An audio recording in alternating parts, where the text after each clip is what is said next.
भावनाओं का आदर करने के लिए। एक तरफ हिंदू राजा, एक तरफ मुसलमान राजा, दोनों आपस में लड़ते रहते थे, ऐसा हमको एक चित्रण किया जाता है। और इसीलिए अभी आजकल आपके शहर में, जिन लोगों का भी दिल्ली शहर है, अपनी राजधानी में एक और रोड का नाम बदलने की कोशिश हो रही है। कौन सा है वो? अकबर। बोले अकबर मुस्लिम और हमारे महाराणा प्रताप हिंदू, बहुत बहादुर, तो उस बहादुर अपने राजा का नाम वहां देना चाहिए। अकबर अपना नहीं है, वो तो विदेशी है। अब ये देशी विदेशी की परिभाषा क्या होती है क्या नहीं अपन देखेंगे। तो यहां अपन चलते हैं, एक तरफ अकबर है, एक तरफ राणा प्रताप।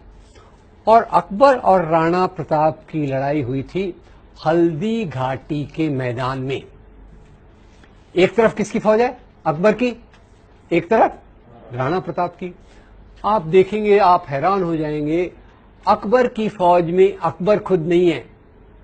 अकबर के बदले कौन है? राजा मान सिंह। हेलो, अकबर के बदले कौन है? राजा मान सिंह।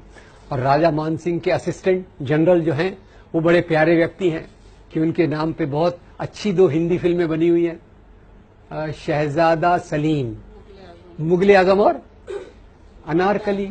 राजा मान सिंह कौन थे? अकबर के प्रधान सेनापति। सेनापति नहीं, हेलो, सेनापति नहीं, प्रधान सेनापति। और शहजादा सलीम उनके असिस्टेंट। ये अकबर की फौज हो गई। और राणा प्रताप की फौज में उनके जो सबसे बड़े विश्वस्त थे, उनका नाम था हकीम खान सूर। दोनों तरफ हिंदू, दोनों तरफ हिंदू, दोनों तरफ मुसलमान। तो ये हिंदू मुसलमान की लड़ाई है या 2 राजाओं की लड़ाई है? ये लड़ाई धर्म के लिए है कि सत्ता के लिए? तो जरा अपने प्रधानमंत्री जी को बता दीजिएगा। वो ऐसी उल्टी सीधी क्या फिलॉसफी चल रही, इतनी सरल चीजें हैं और ये लोग समझने से इनकार कर रहे हैं। और यही प्रधानमंत्री जी का नाम आया तो थोड़ा और बता दूं, बुरा मत मानिएगा, उनको बताना मत मेरे बारे में। खैर, अपने प्रधानमंत्री जी आए बंबई, हमारे चुनाव के लिए वोट लेने थे। तो आपको पता है, हमारे महाराष्ट्र बंबई में एक राजा बहुत पॉपुलर है। हमारे एयरपोर्ट का नाम, रेलवे स्टेशन का नाम, हमारे बड़े पार्क का नाम शिवाजी। यहां तक कि हमारा वड़ा पाव जो है ना, उसको भी हमने नाम शिव वड़ा पाव कर दिया, तब से वो ज्यादा स्वादिष्ट हो गया। आगे अगर आपको खिलाऊंगा कभी। क्या ये, खैर, उनको वोट लेने थे तो बोले शिवाजी महाराज इतने महान थे कि उन्होंने औरंगजेब का खजाना लूटने के लिए सूरत पर आक्रमण किया। मैं हैरान हो गया। मैं फिर से हिस्ट्री बुक मैंने देखा, औरंगजेब का खजाना दिल्ली में था कि सूरत में था? दिल्ली में था। अब शिवाजी महाराज जो हमारे थे, उनकी फौज एक बार सूरत पे आक्रमण करने जा रही थी। तो आपको मैंने बताया क्यों इसकी बात क्यों कर रहा हूं, क्योंकि प्रधानमंत्री जी उसको उल्टा बता रहे। तो जब ये फौज सूरत पे आक्रमण करने जा रही थी, तो शिवाजी महाराज ने अपनी फौज को 3 इंस्ट्रक्शंस, निर्देश दिए। ये इंस्ट्रक्शंस क्या थे? पहला इंस्ट्रक्शन था, देखो भाई, आप जा रहे हो, रास्ते में हजरत बाबा की दरगाह है। हजरत बाबा की दरगाह को कोई नुकसान नहीं पहुंचना चाहिए। उसके उलट मेरी ओर से हजरत बाबा को ये भेंट, गिफ्ट दे देना। नंबर 2, इसी सूरत में फादर एम्ब्रोस पिंटो का एक आश्रम है। फादर एम्ब्रोस पिंटो के आश्रम को कोई नुकसान नहीं होना चाहिए। नंबर 3, जब आप लूटमार कर रहे हो, अगर आपके हाथ पे किसी दूसरे धर्म के मानने वाले की पवित्र पुस्तक, अपन ने पवित्र पुस्तकें देखी, अगर दूसरे धर्म के मानने वाले की पवित्र पुस्तक आ गई तो उसका अपमान मत करो, पूरे आदर के साथ उसको उस धर्म के मानने वाले को दे दीजिए। तो ये हमारे शिवाजी महाराज, और यही शिवाजी महाराज जिनको आज हिंदू धर्म के नाम पे उछाला जाता है।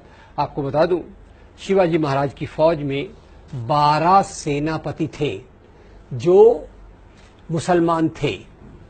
और तो और, एक बार वो शिवाजी महाराज की एक कहानी से पूरा क्लियर हो जाएगा कि उनकी क्या राय थी और ये हिंदू मुसलमान का क्या चक्कर है। एक बार शिवाजी घोड़े पे बैठ के जा रहे थे, उनके जासूस ने देखा कि उनकी कमर में तलवार नहीं है। तो जासूस, उनका जो बॉडीगार्ड था, बड़ा डिस्टर्ब हो गया। उसने कहा, महाराज आप कहां जा रहे? तो शिवाजी ने कहा, मैं अफजल खान को मिलने जा रहा हूं। बोले, अच्छा, आप अफजल खान को मिलने जा रहे हैं, तो ये बताइए आपकी तलवार कहां है? शिवाजी कहते हैं भाई देखो अफजल खान और मेरे बीच में एक समझौता हुआ है, अंडरस्टैंडिंग है कि जब हम मिलेंगे हमारे पास कोई हथियार नहीं होगा। तो जासूस और डिस्टर्ब हो गया। उसने बोला महाराज जरा नीचे उतरिए। शिवाजी नीचे उतरे तो जासूस बड़े अजीब सवाल पूछता है उनसे, अजीब पर उसका एक मतलब रहता है।